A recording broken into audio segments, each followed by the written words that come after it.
देखिए सुधांशु त्रिवेदी ने सीए पर कैसे जवाब दिया विरोधियों को, मुंह तोड़ जवाब दिया हरा कुर्ता और तहसीन पूनावाला। भी आ गया है, जो भी प्रताड़ित है वो आए, फॉर्म भरे और उनको मिलेगा। और जो लोग भारत के भीतर आ चुके हैं 2014 31 दिसंबर तक, उनको मिलने वाली है नागरिकता।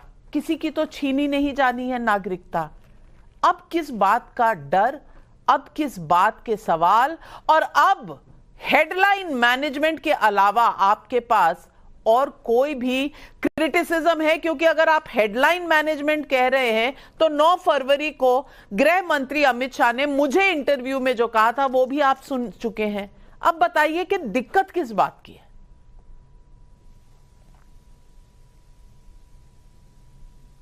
नमस्कार नाविका जी, उम्मीद करता हूं मैं डिस्टर्ब नहीं किया जाऊंगा क्योंकि बहुत इंपॉर्टेंट मुद्दे पर मैं बात कर रहा हूं और इस मामले को मैंने माननीय सुप्रीम कोर्ट में चैलेंज किया। मैं पेटिशनर हूं, कपिल सिब्बल जी लड़ रहे इसके लिए, तो मैं तर्क बता देता हूं किन ग्राउंड्स पे मैंने चैलेंज किया। प्लीज देखिए कि कोई डिस्टर्ब ना करे। सबसे पहली बात नाविका जी, आपने बिल्कुल सही कहा, 31 दिसंबर 2014 के पहले जो आ चुके भारत में उनको ये नागरिकता मिलेगी। बिल्कुल सही बात है, इसको मैंने चैलेंज किया है। 31 दिसंबर 2014 एक वेग डेट है। क्यों 31 दिसंबर 2014? क्यों नहीं 1 जनवरी 2015? क्यों नहीं 15 नवंबर 2016?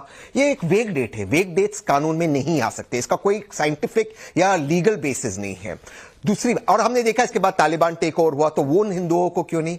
दूसरी बात, जो आपका परम क्वेश्चन था कि इससे किसी की नागरिकता नहीं ली जा रही, बिल्कुल सही, ये मैंने भी अपनी पिटीशन में कहा, किसी की नागरिकता नहीं ली जा रही। लेकिन जो इनजस्टिस हो रहा है वो जो हिंदुओं से हो रहा है, मेरी बात को प्लीज ध्यान से रुकिए, टोकना मत, हिंदुओं से इनजस्टिस हो रहा है, खास करके उन हिंदुओं से जो भारत के बॉर्डर में, उदाहरण के तौर पर 3 मुल्कों को चुना गया है, बांग्लादेश, पाकिस्तान और अफगानिस्तान। इसके बेसिस क्या है? क्यों अफगानिस्तान? वो तो भारत का हिस्सा कभी था नहीं।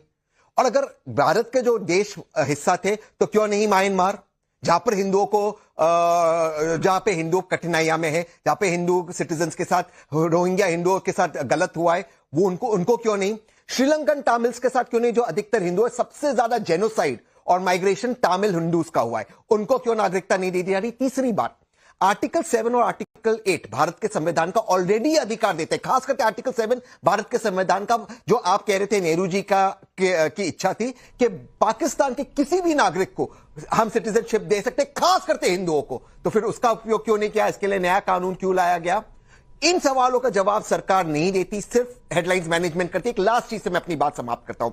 माननीय अमित शाह जी ने आपको इंटरव्यू में कहा कि नेहरू जी का स्वप्न था, बिल्कुल सही, इसीलिए नेहरू लियाकत पैक्ट हुआ था। नाविका जी, इस पैक्ट के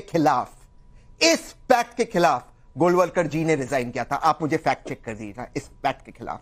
तो अमित शाह जी ये कह रहे हैं कि नेहरू जी के रास्ते पे चल रहे और गोलवलकर जी के रास्ते पे नहीं चल रहे।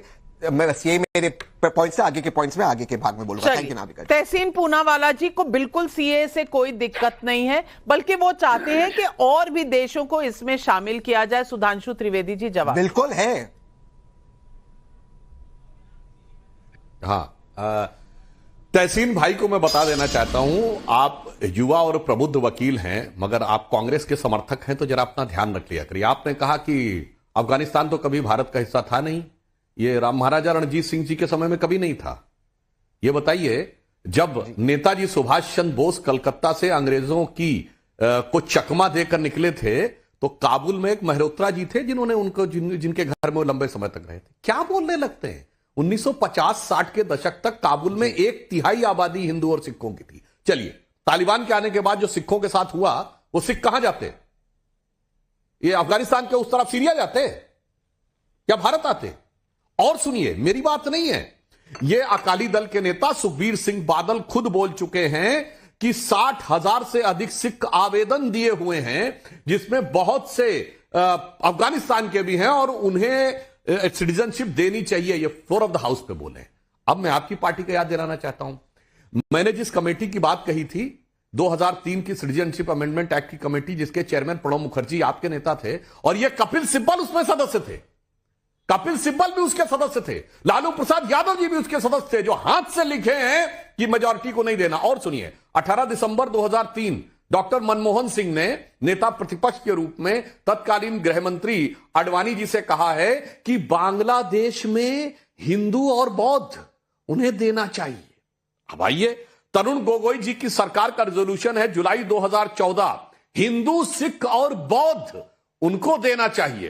कांग्रेस पार्टी का रेजोल्यूशन है 2015, असम कांग्रेस कमेटी का रेजोल्यूशन मई 2015, वो जाके पढ़ लीजिए। रिलीजियस माइनॉरिटी को देना है। मेरे भाई, आज जो मैं बताना चाहता हूं, समस्या जानते क्या आ गई नाभिका जी, जो नेताओं के बारे में ये इमेज बन गई है ना कि इनकी बात पे भरोसा नहीं किया जा सकता, वो इसीलिए बनी है क्योंकि कहा जाता कहते कुछ है और करते कुछ है। उससे ज्यादा कहने से ज्यादा महत्व होता लिखने का, लिखने से ज्यादा महत्व होता रिजोल्यूशन का, रिजोल्यूशन से ज्यादा होता संसदीय समितियों में लिखने का। साहब सब कुछ कहते हुए, और जो डेट पे आपने आपत्ति की, तो मैं पूछना चाहता हूं, राजीव गांधी के समय में असम अकॉर्ड हुआ था, ये 1971 की डेट किस आधार पर तय की?